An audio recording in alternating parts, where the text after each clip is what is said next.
Welcome, bienvenue to a Construction Matters podcast. We don't do enough of these, but I'm very pleased to say that in the not in the green room, on the stage is the inimitable Michelle Carr of 8 Squared Construction, taking the construction world on one project at a time, and Hamish McClay of Search Convey, our Lord and Master, who's put this together with me. And we often talk about topics that most people try and avoid talking about, possibly because they are a little bit squirrely, a bit worrying to talk about and bring to light, but that's the purpose of this show.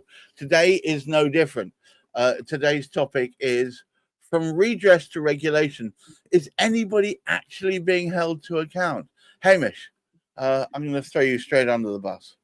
Very, very important one, this. And I think, as you mentioned, actually, Gareth, it's something perhaps we ought to look at a little bit, because it's such a vital part of what's actually sort of going on within industry generally, within a sector which is so vital to the economy of this country.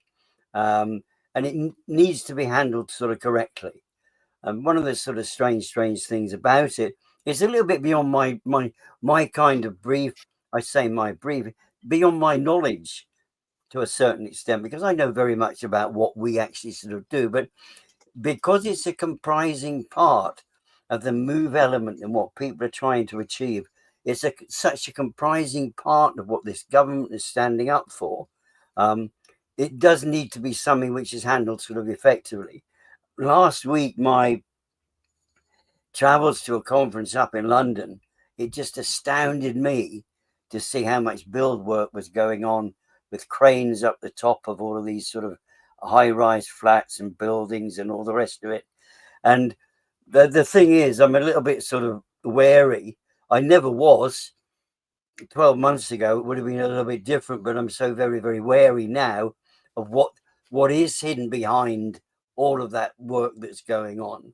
And whereas a solicitor, and we work with solicitors and we have to follow exactly the same pattern, we need to demonstrate due diligence.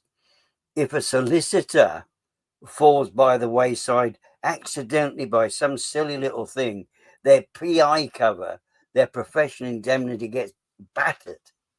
However, we see situations now, and this is where the cladding issue is sort of coming in. And I mean, Michelle's spoken about it in the past, long time ago now, particularly looking at new builds, just conventional houses.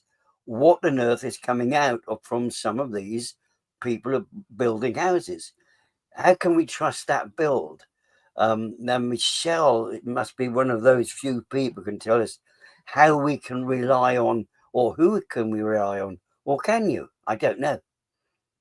Michelle, can you rely on anyone to do what they say they're going to do? I think, to be honest, it comes down to accountability and people taking accountability for their own actions and making their own choices. So when you're buying a property, it's normally the biggest investment you're ever going to make in your entire life. And people have a tendency to be lazy. And we've all heard of this, while you're pointing your finger at somebody else, you're pointing a number of fingers back at you. And I think, one, people make an assumption, because it's a new build, it has to be done. But they don't do their research. And I also know that you have different levels of professionals. For example, Juliet, I work with Juliet all the time, and I know you guys do a number of podcasts with her. She is on it. And there is nothing that gets through without her. And if there is a building, and although I haven't worked with her specifically with cladding, I know full well if I was purchasing a property that had cladding, she would be on it, and she would make sure that they had all the information behind them to back up stuff. I mean, when I was buying a property and I bought a house from Bryden's, and even though I'm an expert in construction, they fooled me in a certain aspects. But one thing I did do, because Bryden's were one of the first people up on the chopping block for Grenfell, and this was all happening. I remember, I think I've told you before, we were in the process of purchasing the house. The house was being built, it was a new build. And all of a sudden there was a Paramount, the TV program when they sort of highlight things. And it was about Grenfell just after it happened. Panorama. It was Panorama, I think. Yeah. And this was back in 2018, and Ryden were on Panorama. And our phones suddenly just went off the Richter scale. Like, everyone was messaging, texting like friends and loved ones because they knew we were buying this property. And I was like, Jesus Christ, I've been turning up at that property every single week and making sure that those fire barriers were going in. And I've got pictures of my property all the way through. And even still, me being as qualified as I thought I was back then, admittedly, regulations are new. Some of the fire barriers weren't put in properly, which we've had to, and the reason I found out is because the mouse managed to get inside our walls, but it shouldn't have been able to do if the fire barriers were in place. However, even myself, I did have some issues with it because I just had a conversation with the site manager and I believed what I wanted to believe. But now, and this was 2018, and I've come on in professionally, the industry has come up in leaps and bounds. Where the areas I find are the issue is the big companies. It's the tier one contractors that use their weight, their influence, their money potentially to do what they want to do, and people jump instead of saying how high, and they get round things because ultimately they've got the funding, they've got the solicitors, they've got whoever it is, or the insurance, whatever, to back it up. Personally, I think we have a responsibility as a nation to do better. The people that are doing better are the companies that I work with, or my own company as a main contractor, and what I deliver. I make sure that my name is on the bottom of everything. I am the sole director of my business, and if something happens in that property and somebody dies in that property, if I haven't done my job properly and the people working for me haven't done their job properly, I'm up for corporate manslaughter. Now, I'm fully aware of that, and I make it very clear, and I don't care if it's and I've had arguments with my project managers on a daily. If those fire doors are 1 mil out, and yes, there's a tolerance between 3 and 4 mil or 3 and 5 mil, depending on what doors you're looking at. If they're 6 mil, that's the problem. Get it done. And then, oh, it's only a mil. A mil is life or death, and I'm not going on the chopping block because you can't be bothered to amend your door. Do it. You know the score. You know what it's supposed to be. Get it done. And there is a lot going on in the industry. I do feel that the people at the bottom are affected much more. And yes. I do feel that, and there are some situations that I'm getting a little bit stressed of people being, I feel a little bit unreasonable and overkill. There's architects over designing things. And obviously you've got to find a balance between what's right, what's legal, what's the right thing to do, what's good quality, but also you've got to balance cost, because ultimately I'm coming across architects all the time that are saying, for example, in HMO conversion, you need emergency exits, you need fireboards, you need this, you need all these other things. And actually you don't, you need one or the other. I'm getting a little bit overexcited because they're scared of getting in trouble if something was to happen. And there is a lot of fear down the smaller scale of things. But I think the biggest thing is holding these companies accountable and saying, right, I'm buying your property. Where is this? Where is that? Where's the photographic evidence? Because you have every right to ask for the photographic evidence, which they need in order to get building control sign off. They need to issue it to their building warranty provider. And although I'm not a big fan of the big companies, the smaller ones do a little bit better work because obviously they're a bigger company. Right. But also for fire regulations, for an FRA, you have access to all of that.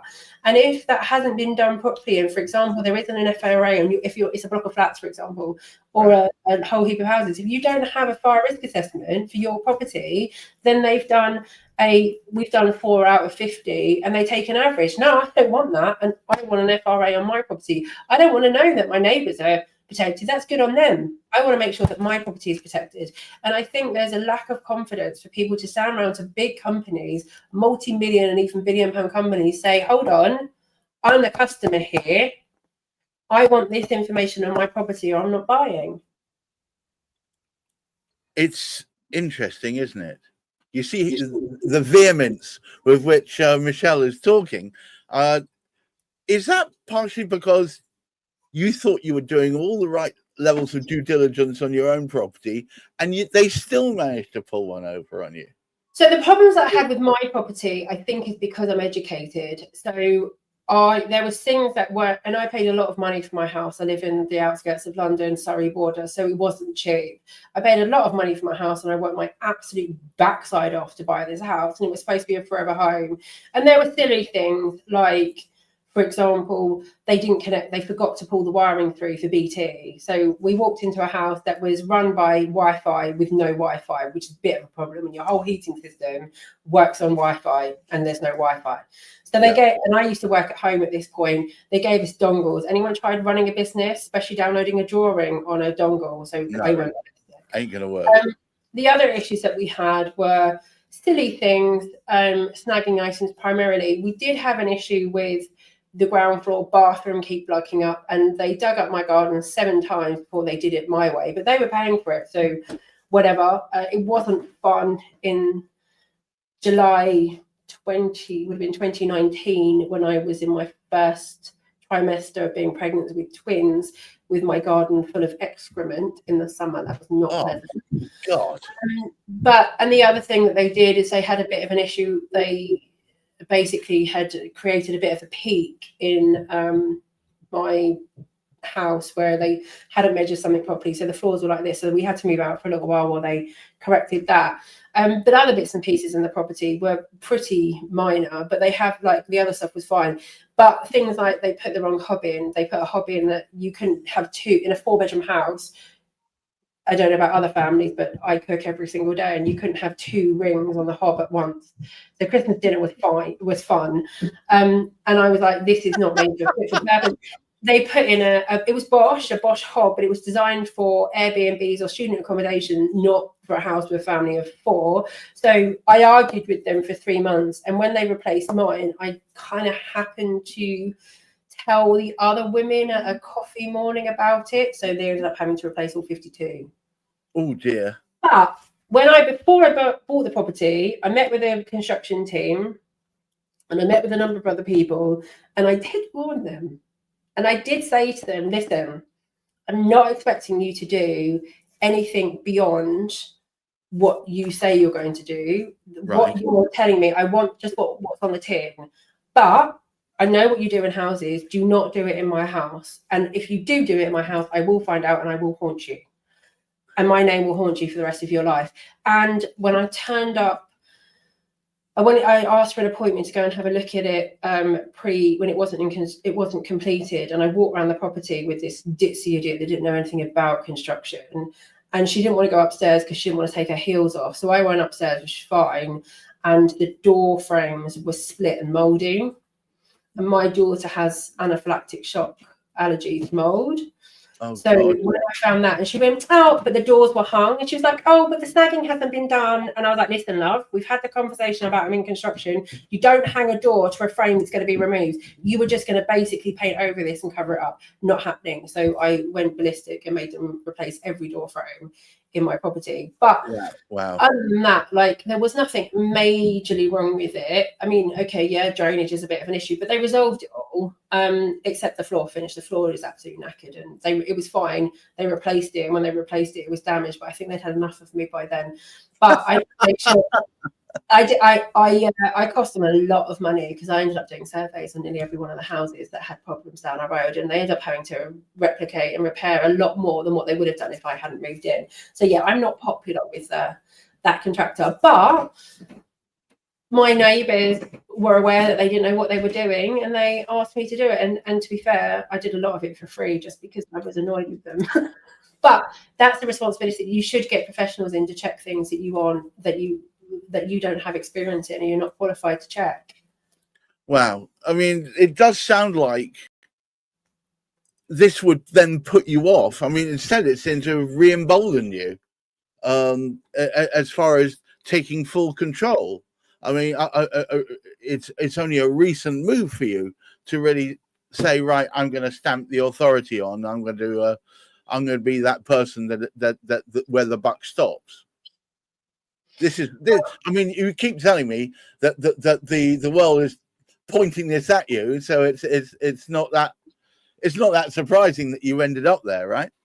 No, I mean, I do believe, and I always have believed, and as a mother as well, that I lead by example. I would never, ever ask anyone that works for me to do something I wouldn't do myself, ever. I wouldn't do that.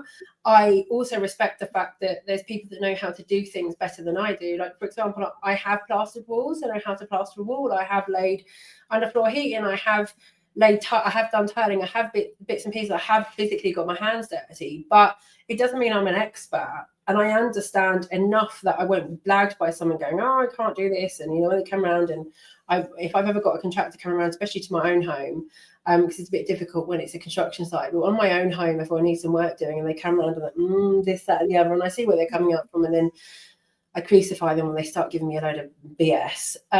But there are other people that I will say, okay, fine, what's this, what's that? And I will respect somebody in a profession. But I just think there is, I don't know if it's just a UK thing, but there is a bit of a laziness around that you just expect everybody else to do it for you. And actually, we're grown-ass adults. And when you're purchasing a property, which is, as I said, the biggest investment you're going to do, or you're having work done in your property, you're having work done in your house, or you're doing something, you're spending a substantial amount of money, you can't just expect everybody else to do it for you. But what you should do is either make sure you do your due diligence and find out what you're doing, or get the right consultant in that can advise you, and actually someone that you're prepared to pay for, because that is value. If you don't value or do the pre-qualifications of some sort of what you're buying and what you're doing, and in employing the right people, then how are you expected to make the right decision? Wow. Hamish, it seems to me that, first of all, Michelle's very impassioned, which is really good, because you always said we should surround ourselves with experts in the field, right? I have. I mean, one of the challenges we do have, we don't have enough Michelles to hand around. I'm not sure you want more of me. Some might say one Michelle is adequate, but I wouldn't be one of those people, of course. But yes, carry on. I mean, this is one of the, we are desperately short, and this has been demonstrated in so many ways. Really, in terms of even of the simplistic work that I do, I am checking up administratively.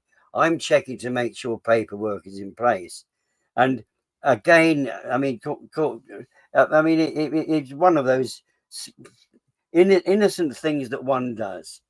Oh, building control have signed it off. It's fine. No. Yeah, which is a bit worrying, that, frankly, because we can't actually, as we actually sort of found out. I mean, we had a prime example with, and we keep coming back to it, the Royal Artillery Quays, whereby the whoever it was who'd signed this particular place off without its fire doors and all the various other inadequacies which were attached to Royal Artillery Quays, as soon as the building control people from the council looked at it, they realised that, how the hell did this pass? Well, it passed because they didn't look at it. Have a responsibility. Do they not just sort of take a little look in and just sort of check things out? Well, I mean, if fire doors are missing, it depends on their remit and their instruction. And ultimately, this is what I've been trying to say about building control. It's something I had to learn the hard way myself. Depends on what they're responsible for. And a lot of building control, if issue caveats, they will say that it has been built to the drawings, but if the drawings aren't designed right, that's not on building control. They'll also say what they've witnessed and what they haven't witnessed, and what they've seen and what they haven't seen.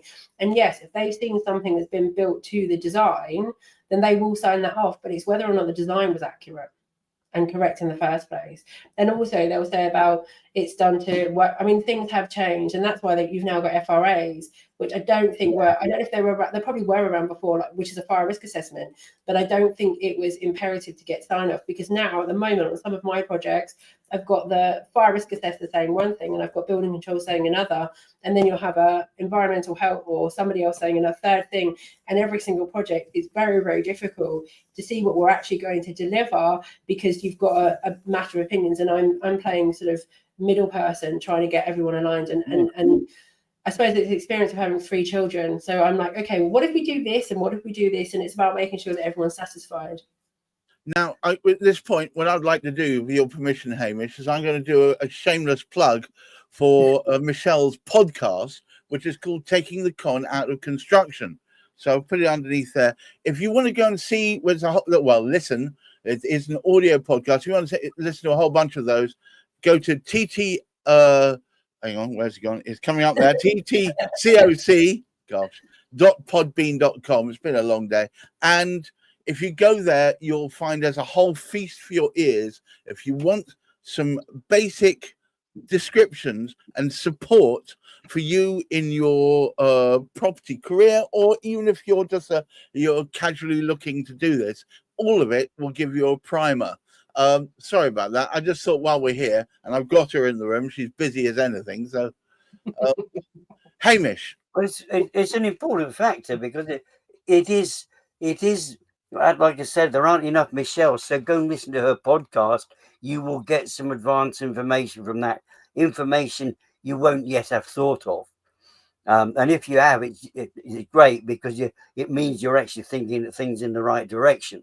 But the importance of it all, as Michelle has so clearly pointed out, there are many, many people who are involved with this, and not everybody is tackling it exactly the same way. They're looking at it from different directions. And the sad aspect is, and we hear this, and one of the things Michelle mentioned there was conventional doors with gaps in where put there, which many people wouldn't necessarily recognize, particularly if the paint had been painted over it to sort of fill out the sort of gaps. But when this is happening in blocks of flats as well, it's an even bigger danger in blocks of flats compared to a normal house. And unfortunately, what we do have within sign-off is a scenario people don't necessarily know. The architect said this cladding, somebody put some other cladding in. The architect said it needs to be fixed this way, as did the cladding manufacturer. A cheaper way of putting that cladding. So what are these?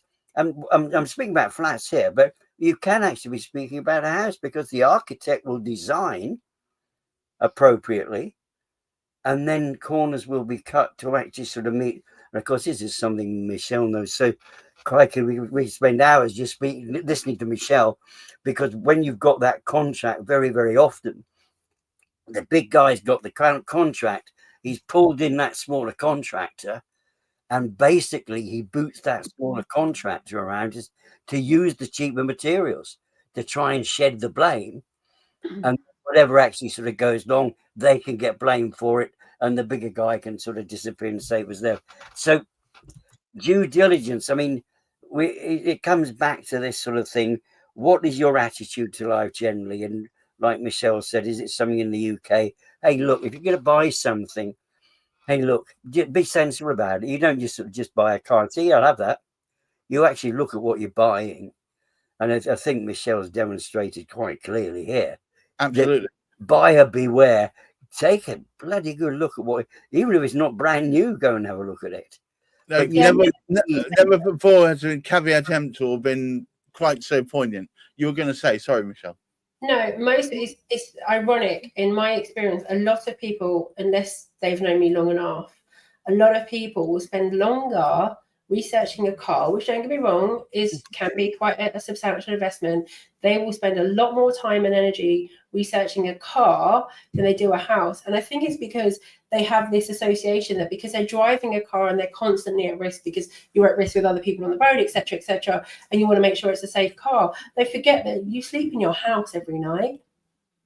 And if that house isn't safe, especially if it's a flat where you have no responsibility or no control over what other people are doing, and someone else starts a fire in your block, you are at risk every single night. And people just don't look at that. Not only want to make people scared of sleeping in flats or buying flats, that's not the way. But how people have that mindset of spending all this time and energy on looking at what car they're going to drive, which, to be fair, a lot of the time it's about whether they like the look of it or how the drive makes it feel, rather than the security features of it, because ultimately we wouldn't have a lot of the cars on the road if that was the case. But they will invest time and energy into researching a car much more than they do is the place that them and their children sleep every single night. And for me, that sounds like that's crazy, but I am also aware that I look very differently. And ultimately, if you're buying a property, there is a responsibility to do your due diligence and not just take somebody else's word for it. Because I wouldn't, how many people would walk into a car garage, and this is no disrespect to salespeople, and listen to something a sales guy said and said, I don't necessarily believe that. But an estate agent, they might believe. A salesperson for a new build property, they will believe. And they're just salespeople at the end of the day. So why would you trust one and not the other? And this is what, for me, I mean, when we were looking at buying properties, me and my husband, I found it hilarious because the amount of people that would just assume that my husband was the decision maker. Wrong. And I watch them do all the things and the sales things while they're totally ignoring me. And he's, yeah. And I find it hilarious because they didn't establish the first thing in sales is who is the decision maker. And it's definitely not my husband. So and obviously he's part of the decision. We made the decision together. And well, basically he decided to do the same thing that I wanted to do. But that's a whole different ballgame.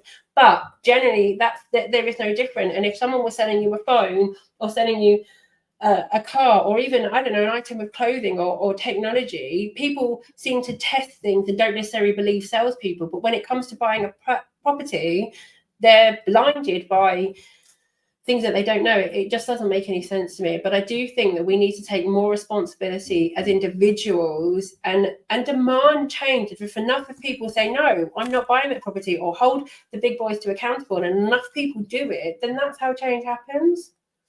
Hamish, would you have the last word, please? I was going to say it's a struggle to have the last word. It's not actually. And a situation like this, it's just a demonstration of fact. You can't cut corners by cutting costs the way some people like to do. I just want to get in as cheaply as possible. I'll pay the cheapest solicitor to get me in there, and they will get you in there. Sometimes, in fairness to estate agents, they don't know the seriousness behind. They don't know how badly sort of fixed properties are to a certain extent. They aren't trained. They aren't trained in the same way that Michelle's trained. So really work with the right people. Get the qualified people, well qualified people, and don't yourself just do it as cheaply as possible. You're not going to get anywhere by doing that. It's going to cost you a lot more in the long run. Well, yeah, they say buy once, buy twice if you don't buy the right product. Thank you once again, Hamish McClave, Surge Convey, and of course the incandescent Michelle Carr of 8 Squared Construction, who is the guardian angel of construction. And don't forget, taking the con out of construction weekly. Until next week, keep your feet on the ground, keep reaching for the stars, and please do look after that mental health. Bye bye now. Bye.